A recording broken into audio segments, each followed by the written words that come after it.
Forex और crypto trading हमारे सामने बहुत सारी अपॉर्चुनिटीज लेके आती है, बट एज अ बिगिनर बहुत सारे लोग कुछ बेसिक सी गलतियां करते हैं जिसके बारे में इस वीडियो में हम बात करने वाले हैं। तो अगर आपने ट्रेडिंग स्टार्ट करी या आप थोड़े स्ट्रगल कर रहे हो तो इन गलतियों से बचना बेहद ज़रूरी है। ये कुछ बेसिक मिस्टेक्स होती हैं जिनका बाद में जाके हमें खुद ही पता चल जाता है कि यार मैंने बहुत बड़ी गलती कर दी, बट तब तक शायद थोड़ा देर हो जाता है। इसलिए ज़रूरी ये है कि उन गलतियों को करने से पहले ही आप ये समझ सकें, या फिर आप वो गलतियां कर रहे हैं तो शायद वो ये वीडियो देख के आपको समझ में आ जाए कि अच्छा ये मेरी गलतियां थी।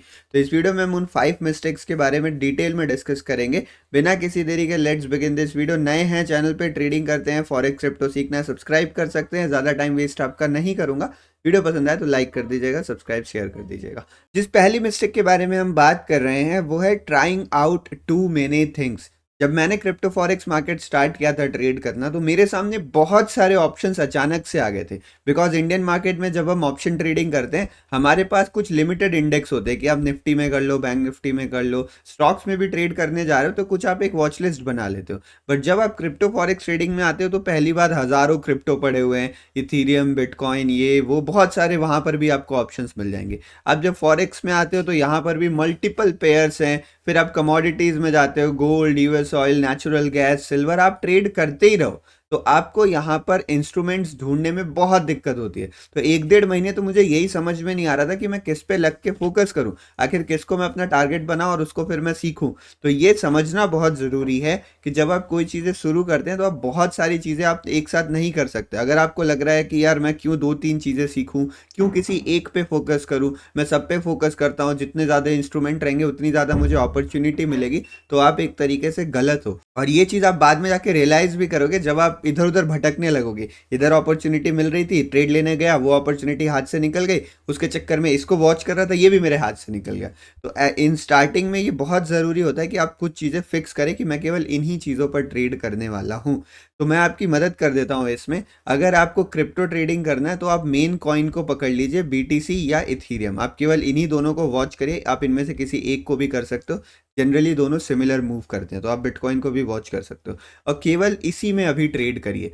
बहुत सारी अपॉर्चुनिटीज़ है, बट एक बार इसमें आप एक्सपर्ट बन जाइए तो आप अपने आप को इतने अच्छे से ट्रेन कर लोगे कि आप मल्टीपल जगह जाके भी ट्रेड कर लोगे। 3-4 चार्ट्स, 3-4 ट्रेड्स एक साथ आप अच्छे से मैनेज कर लेंगे। उससे पहले ये कर पाना थोड़ा सा मुश्किल होता है, इसीलिए पहले इस पे फोकस करें। अगर आप बात कर रहे हो फॉरेक्स की तो मैं आपको ऑप्शन देना चाहूँगा। आप चाहें तो गोल्ड पे फोकस कर सकते हैं कि मैं केवल गोल्ड ट्रेड करूँगा। और बिलीव मी, जब एक जगह हम मास्टरी कर लेते हैं, वहाँ से पैसा बनने लगता है ना, तो हमारे पास थोड़ा सा बैकअप फंड भी होता है नई जगह जाके अटेम्प्ट करने का। थोड़े लॉसेस हो गए नए इंस्ट्रूमेंट में, फिर भी आप संभाल लोगे बिकॉज एक इंस्ट्रूमेंट के आप एक्सपर्ट हो। तो आप या तो गोल्ड में ट्रेड करिए या आप यूएस ऑयल में ट्रेड कर सकते हो। अगर आप थोड़े एक्सपीरियंस हो तो दोनों में कर सकते हो, नहीं तो आप कोई भी एक पेयर पकड़ लीजिए, जैसे आप यूरो यूएसडी पकड़ लीजिए। और ये आप अपने टाइमिंग के हिसाब से भी पकड़ सकते हो। जनरली शाम के टाइम अगर आपके पास टाइम रहता है तो आप यूएसडी के कोई भी पेयर्स उठा लो। तो कोई एक या दो मैक्सिमम आप सिलेक्ट करेंगे स्टार्टिंग में। इससे ज़्यादा इंस्ट्रूमेंट, इससे ज़्यादा चीज़ें देखने की ज़रूरत नहीं है। उसका चार्ट देखिए, उसमें मास्टरी हासिल करिए और फिर आगे बढ़िए। अगर आपको लग रहा है कि ये गलती आप करते थे तो आप कमेंट सेक्शन में अपना एक्सपीरियंस बता सकते हैं। बाकी जो आगे आने वाले मिस्टेक्स हैं वो भी बहुत लोग करते हैं, तो उनके बारे में भी डिस्कशन ज़रूर सुन लीजिएगा। जो नए ट्रेडर्स होते हैं या फिर थोड़े एक्सपीरियंस ट्रेडर्स भी होते हैं, उनके अकाउंट वाइप आउट होने के पीछे का जो सबसे बड़ी वजह होती है ना, वो यही होता है कि उनके पास कोई भी यहाँ पे प्रॉपर रिस्क मैनेजमेंट नहीं होता है। तो अगर आप अभी स्टार्ट कर रहे हो, मैं आपको ये स्ट्रिक्टली बोल रहा हूँ कि फॉरेक्स ऐसा है जिसमें आप बहुत आसानी से अपना अकाउंट ज़ीरो कर सकते हो, बिकॉज आपको यहाँ पे हद से ज़्यादा लेवरेज मिलता है। मतलब अगर आपके अकाउंट में 1000 रुपीज़ है ना, तो इंडियन मार्केट में आप जो भी ट्रेड कर लो, ज़्यादा से ज़्यादा आपको छोटी पोजीशन, मतलब 15-20 हज़ार के वैल्यू बराबर पोजीशन मिल जाएगी। ऑप्शन ट्रेड करते हो तो थोड़ा मार्जिन वगैरह मिल जाता है, इसलिए बस मैं बोल रहा हूँ, ठीक है। नहीं तो आप 1000 रुपये हैं आपके पास तो कायदे से आप 1000 रुपये के ही ट्रेड कर पाओगे। तो मान लो मेरे पास 1000 रुपये थे, मैंने 1000 रुपये की ट्रेडिंग करी और मेरा 10% लॉस हो गया, तो मेरा 100 रुपये केवल इसमें लॉस होने वाला है, बाकी 900 रुपये अभी भी मेरी जेब में बचे रहेंगे।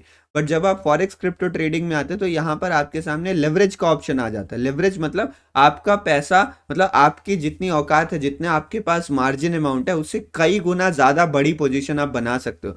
फॉर एग्जाम्पल मेरे पास 1000 रुपये थे, मैंने यहाँ पे 100x का लेवरेज लिया और मैंने 1000 ही है मेरे अकाउंट में, बट मैंने 1 लाख रुपए का बिटकॉइन जो है वो परचेस कर लिया। तो आप सोचो 1 लाख रुपए का बिटकॉइन अगर मैं खरीदता हूँ और ये बिटकॉइन केवल 1% मूव कर जाता है, अगर ये केवल 1% मूव करेगा तो मेरा जो यहाँ पे 1000 रुपए है वो कंप्लीटली लॉस हो जाएगा, मेरा अकाउंट कंप्लीटली वाइप आउट हो जाएगा, मेरे पास कोई मौका भी नहीं मिलेगा, यूं मेरा अकाउंट खाली हो गया। तो इसलिए बहुत ज़रूरी है कि आप लेवरेज का गलत इस्तेमाल ना करें। आपको यहाँ पे लेवरेज ज़्यादा मिलता है, ये बात कोई दिक्कत नहीं है, आप इसका फ़ायदा उठा सकते हो। जब आपको एक एक्सपीरियंस हो जाए तो तब आप कम पैसे से बड़ी पोजीशन बनाइए, आपको एक्सपीरियंस है, आपको पता है most of the number of times आप प्रॉफिटेबल हो गए, तब आप करो। बिगिनिंग में ये गलती आपको बिल्कुल नहीं करनी। रिस्क मैनेजमेंट में सबसे बड़ी दिक्कत यही होती है। तो जितना मैं आपको सजेस्ट करूंगा कि आप देखो, आप अपने रिस्क मैनेजमेंट के हिसाब से कोई भी लेवरेज सिलेक्ट करो, फर्क नहीं पड़ता है। कुछ लोग बोलते हैं सर मुझे लेवरेज कितना रखना चाहिए, वो मैटर नहीं करता। एक एग्जांपल से बस मैं आपको बताता हूँ। जैसे यहाँ पे हमने डिस्कस किया कि मेरे पास 1000 रुपए पड़े हुए, तो आप ये मत सोचो कि आपके पास कितने रुपए हैं, आप ये देखो कि मेरे पास जितने रुपए हैं मैं उसके हिसाब से कितना लॉस ले सकता हूँ। तो चलो मैंने डिसाइड किया कि यार ज़्यादा से ज़्यादा मैं लॉस 200 रुपए का ले सकता हूँ, इससे ज़्यादा लॉस मैं एक सिंगल ट्रेड में नहीं लेने वाला हूँ, क्योंकि ये मेरे लिए बहुत ज़्यादा हो जाएगा। आपको अपना लॉस पता चल गया, आपको पता है कि आपको कितना लॉस देना है, तो आप क्लियरली अपनी पोजीशन साइजिंग को कैलकुलेट कर सकते हो। अगर पोजीशन साइजिंग के बेसिक के बारे में भी आपको नहीं पता तो मैं 1 मिनट बता दे रहा हूँ, बाकी इसके ऊपर चैनल में वीडियोस हैं। पोजीशन साइजिंग मतलब मैं कितनी क्वांटिटी खरीदूं। अगर मुझे 100 रुपए का 200 रुपए का लॉस झेलना है, मेरे पास भले ही 2 लाख खरीदने की ताकत हो, मैंने 100x लेवरेज ले रखा है, मैं 2 लाख का सामान खरीद सकता हूँ, बट मैं 2 लाख का सामान नहीं खरीदूंगा। मैं तभी भी केवल 1000 और 1500 का ही सामान खरीदूंगा, क्योंकि मुझे अपना ये लॉस लिमिट नहीं ब्रीच करना है। तो आप लेवरेज जो मर्जी वो रखिए, बट अपने लॉस को देखिए, लॉस डिसाइड करिए, उसके हिसाब से अपनी पोजीशन साइजिंग रखिए, आपका रिस्क कंप्लीटली मैनेज रहेगा। एक बार अकाउंट खाली हो जाता है ना, तो दो चीज़ें होती हैं, पहला आपका पैसा खत्म हो जाता है, और पैसे के साथ साथ ना कॉन्फिडेंस खत्म हो जाता है। और जब दोबारा पैसे ऐड करने पड़ते हैं अकाउंट में, तो जो दुख होता है ना, वो एक ट्रेडर ही समझ सकता है कि यार अकाउंट ब्लो हो गया, मैं फिर से पैसे ऐड कर रहा हूँ कि इस बार रिकवर कर लूँगा। तो उस गलती में हमें नहीं फंसना है, ये काफ़ी बुरी गलती होती है जो लेवरेज वाली मिस्टेक। जो हमारी थर्ड मिस्टेक है वो है ओवर ट्रेडिंग की। ये मिस्टेक बहुत कॉमन है, सब फील्ड में आप कर सकते हो, बट फॉरेक्स क्रिप्टो मार्केट में ये 10 गुना बढ़ के सामने आ जाती। क्यों? इसके पीछे की सबसे बड़ी वजह है कि ये 24 घंटे खुले रहने वाले बाजार हैं। जो क्रिप्टो मार्केट है वो तो सातों दिन खुला रहता है, और जो फॉरेक्स मार्केट है वो 5 दिन खुला रहता है, बट ये 24 घंटे खुले रहते हैं। तो एक बार आप खाली सोचो कि आप सुबह, मान लो 8:30 बजे सुबह आप बैठे थे कंप्यूटर स्क्रीन के सामने, आपने एक ट्रेड एग्जीक्यूट किया। अब 8:30 बजे ये जो आपका ट्रेड था, ये आपने बिल्कुल सही ट्रेड लिया था, बट आपका एसएल हिट हो गया और उसके बाद मार्केट आपके टारगेट के पास गया। तो इसके बाद आप बहुत बहुत परेशान हो गए हो, आपको बहुत बुरा लग रहा है कि यार मार्केट ने मेरे साथ ऐसा क्यों कर दिया, आप इमोशंस में आ गए हो। तो अगर यहाँ से आप चालू करते हो गलत काम करना, रिवेंज ट्रेडिंग हो गई, जो भी हो गई, अगर आप स्टार्ट करते हो ना, तो आप रात भर तक लगे रह सकते हो। आपको पता नहीं चलेगा ना कि आप चार्ट से चिपके हुए कब शाम को 6 बज गए, कब रात बज गए, कब रात हो गई, आपको खाना पीना मिलते रहे, आप चिपके रहोगे जब तक आप या तो प्रॉफिट नहीं कर लेते, या तो आप अकाउंट खाली नहीं कर लेते। प्रॉफिट हो गया तो भी आप रुक जाओगे, बट अकाउंट खाली करने के भी चांसेस हैं। तो ओवर ट्रेडिंग से बचना बेहद ज़रूरी है अगर आप क्रिप्टो फॉरेक्स मार्केट ट्रेड करते हैं। इस दिक्कत का 2 सिंपल सॉल्यूशन अगर आप एग्जीक्यूट कर सके तो मैं बताता हूँ। पहला सॉल्यूशन ये है कि आप अपने टाइम लिमिट को फिक्स कर लें। आप 24 घंटा मार्केट खुला है, बट 24 घंटा आपका सेटअप, आपका सिस्टम, आपका चार्ट नहीं खुला होना चाहिए। आप डिसाइड कर लें 2 से 3 घंटे का टाइम, जब भी आप चाहें, अपने हिसाब से भी कर सकते हो, 1 घंटा भी, 4 घंटा भी, बट जो भी आप चाहें वो टाइम फिक्स कर लीजिए कि मैं इसी टाइम केवल ट्रेडिंग करूंगा, चार्ट ओपन करूंगा, बाकी टाइम से मुझे कोई भी मतलब नहीं है। दूसरा तरीका ये है कि आप बड़े टाइम फ्रेम पे शिफ्ट हो सकते हैं। आप 1 आवर या 4 आवर के चार्ट टाइम फ्रेम पे ट्रेडिंग कर सकते हैं। ऐसा करने से आपको मौके ही बहुत कम मिलेंगे। तो एक ट्रेड आप लोगे, उसका एसएल ही आप लगा के रखोगे, तो थोड़े बड़े एसएल लगेंगे, और 1 घंटे की एक कैंडल बनने में 1 घंटा लग जाता है, तो काफ़ी टाइम लग जाएगा। आप वैसे ही कम ही ट्रेड करने वाले हो। तो ये दोनों सॉल्यूशंस है, इसमें कोई भी एग्जीक्यूट करे, बट ये बहुत ज़रूरी है। दिन भर कंप्यूटर स्क्रीन के सामने बैठे रहना संभव नहीं, और वो गलत भी हो जाता है मोस्ट ऑफ द टाइम। ये भी एक कॉमन मिस्टेक है, non reasonable growth and returns expectation. नए ट्रेडर्स में ये बहुत ज़्यादा देखा जाता है। जब आप नए नए मार्केट में आओगे, तो आपको मार्केट में अपॉर्चुनिटीज़ ज़्यादा दिखती है कि यार मैं यहाँ से भी पैसे कमा सकता हूँ, यहाँ से भी कमा सकता हूँ। आपको दिखेगा कि मैं जो ट्रेड ले रहा हूँ वो मेरे फेवर में भी चल रहा है, तो चलो मैं बढ़िया परफॉर्म कर रहा हूँ। मतलब आपको हर जगह पॉजिटिविटी दिखती है उस टाइम। इसको एक बिगिनर्स यूफोरिया भी कहते हैं। जब आप कोई भी चीज़ नई शुरू करते हो ना, तो आपको लगता है कि यार मेरे लिए तो बढ़िया चल रहा है। एक लेवल के बाद आपको रियलाइज होता है कि नहीं यार, शुरू शुरू में कुछ दिन बढ़िया था, अब तो बहुत स्ट्रगल करना पड़ रहा है। तो ये जो बिगिनर्स यूफोरिया वाला टाइम होता है, उस समय आपको लगता है कि और पैसे कमाते और पैसे कमाते, और आपकी एक्सपेक्टेशंस भी बड़ी रहती है आसपास की चीज़ें देख के कि यार उसका इतना प्रॉफिट होता है, उसका इतना होता है। और इतनी सारी चीज़ें आप बड़ी-बड़ी देखते हो, बट आपका कैपिटल जो रहता है वो छोटा रहता है। तो इस छोटे कैपिटल से आप बहुत बड़ा प्रॉफ़िट करना चाहते हो, जो कि प्रैक्टिकली संभव नहीं होता है। एक बड़ा ट्रेडर, जैसे मान लो मेरे पास 1 करोड़ रुपए हैं, अगर मैं 1 करोड़ रुपए लगाता हूँ ट्रेडिंग में और केवल 1% का प्रॉफ़िट करता हूँ, तो लगभग मेरा 1 लाख का प्रॉफ़िट जो है वो हो जाएगा, अगर सही कर रहा हूँ कैलकुलेट तो। बट ये 1 लाख का प्रॉफ़िट आपको बहुत बड़ा लगेगा। मैं आपको केवल आके ये दिखा दूँगा कि लो मेरा 1 लाख का प्रॉफ़िट हो गया, ये देखो मैं कितना बढ़िया प्रॉफ़िट करता हूँ। बट आपको ये सच्चाई नहीं मालूम रहेगी कि इसमें कैपिटल कितना लगा है। और आप लेके आओगे 50,000 रुपए और आप सोचोगे कि यार उसका 1 लाख प्रॉफ़िट होता है, मेरा भी 1 लाख प्रॉफ़िट हो सकता है। आप बल्कि कैपिटल डबल कर रहे हो। समझ रहे हो आप कितना मुश्किल काम करने की सोच रहे हो? तो छोटे कैपिटल से छोटा ही प्रॉफ़िट होता है। ये इसको देखो कैपिटल मार्केट्स भी कहते हैं। फॉरेक्स मार्केट हो गया, जो भी हो गया। कैपिटल मार्केट इसको इसलिए कहते हैं ना, आप जितना बड़ा इन्वेस्टमेंट लेके आओगे, उतने बड़े आपके प्रॉफ़िट्स के चांसेस हैं। तो कभी छोटे पैसे से बड़ा पैसा बनाया ही नहीं जा सकता है। छोटे पैसे को सीखने के लिए यूज़ करते हैं और छोटे पैसे को धीरे-धीरे, धीरे-धीरे बढ़ना होता है। तो आप ये मान के चलो कि आपको परसेंटेज रिटर्न्स पे फ़ोकस करना पड़ेगा। कितना आपको पिप्स वगैरह मिल रहे हैं, कितना पॉइंट आप कैप्चर कर रहे हो, उस पे फ़ोकस करिए। अमाउंट पे शुरू में फ़ोकस करके कोई फ़ायदा नहीं है। मेहनत का फल शुरू में नहीं मिलता है, ये मैं सच्चाई, मतलब मैं पहले सोचता था कि यार 6 घंटे बैठा हूँ, 6 घंटे में 300 की कमाई हो रही है। इससे ज़्यादा तो बहुत सारे मज़दूर लोग कमा लेते हैं। इनका पर घंटा 400-500 का होता है। बहुत सारे लोग ऐसे भी होते हैं, कुछ लोग का दिन में भी होता है। बट स्टिल मैं बोल रहा हूँ स्टार्टिंग में वो रिटर्न्स आपको आते हुए नहीं दिखेंगे। बट जब आप वो छोटे-छोटे 200, 300, 400, 500, 1000 रुपए जोड़ोगे, तभी तो आपका कैपिटल बढ़ेगा। तभी तो आपके अंदर कॉन्फिडेंस आएगा कि आप बड़े कैपिटल को ट्रेड कर सकें। इसलिए बहुत ज़रूरी है कि रीज़नेबल ग्रोथ और रिटर्न्स एक्सपेक्टेशन रखें। हद से ज़्यादा जाने की कोशिश ना करें। आप हो सकता है बहुत अच्छा परफ़ॉर्म कर रहे हो, प्रॉफ़िट छोटा लग रहा हो, जिस कारण आप गलतियाँ कर बैठे और फिर वो जो छोटे-छोटे प्रॉफ़िट्स हो रहे थे वो भी नहीं होंगे, तो बड़े प्रॉफ़िट्स की बात ही दूर है। आपका जो रास्ता है वो बीच में से कट जाएगा। तो इस चीज़ का बहुत ध्यान रखें। ये गलती मुझे स्टार्टिंग में बहुत फेस करनी पड़ी थी जब मैं इंडियन मार्केट में ट्रेड करता था।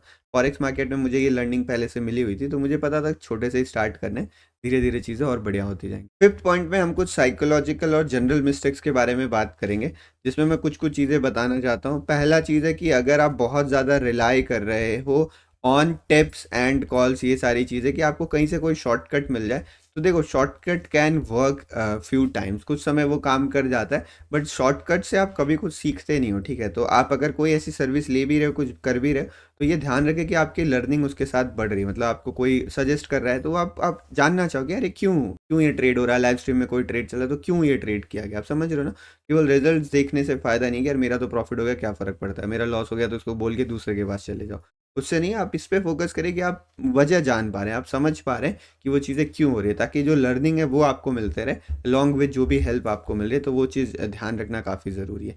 सेकंड चीज़ साइकोलॉजिकल मिस्टेक्स में ये आता है कि हमें ऐसा लगता है कि इंडियन मार्केट बहुत मुश्किल है, तो चलो फॉरेक्स क्रिप्टो कर लेते हैं, या फिर ये एक्स-वाई-ज़ेड ट्रेडिंग तो मेरे से हो नहीं पा रही, तो चलो ये एबीसी ट्रेडिंग ट्राई करता हूँ, ये तो आसान होगी। कुछ भी चीज़ें आसान या मुश्किल नहीं होती हैं, सबके अपने पर्सपेक्टिव होते हैं, प्रो कॉन्स होते हैं। तो ज़रूरी ये है कि आप इनफ टाइम दें किसी चीज़ को। जैसे कोई स्ट्रैटेजी भी हो गई, ये स्ट्रैटेजी नहीं चल रही, दूसरी कर लेता हूँ, नहीं।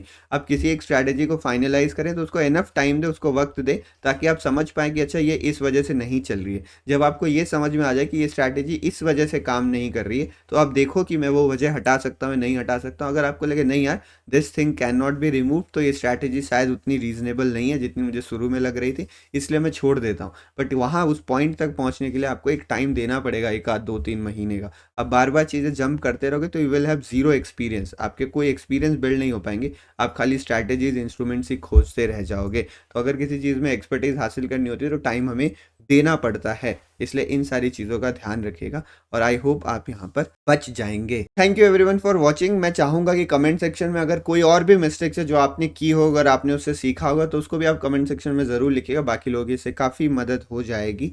और अगर आप चाहते हैं कि आप हमारे फ्री कोर्स में एनरोल कर सकें, जो कम्प्लीटली फ्री ऑफ कोर्स है, प्लस उसमें आपको गाइडेंस भी मिलेगी, तो आप नीचे अकाउंट ओपन करके हमें मैसेज कर सकते हो।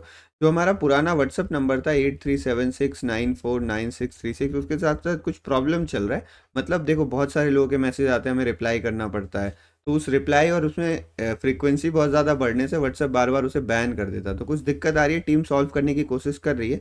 अगर वो दिक्कत सॉल्व हो गई तो सही है, नहीं तो आप टेलीग्राम पे हमें मैसेज कर सकते हो। @FT शिवम हमारी आईडी है।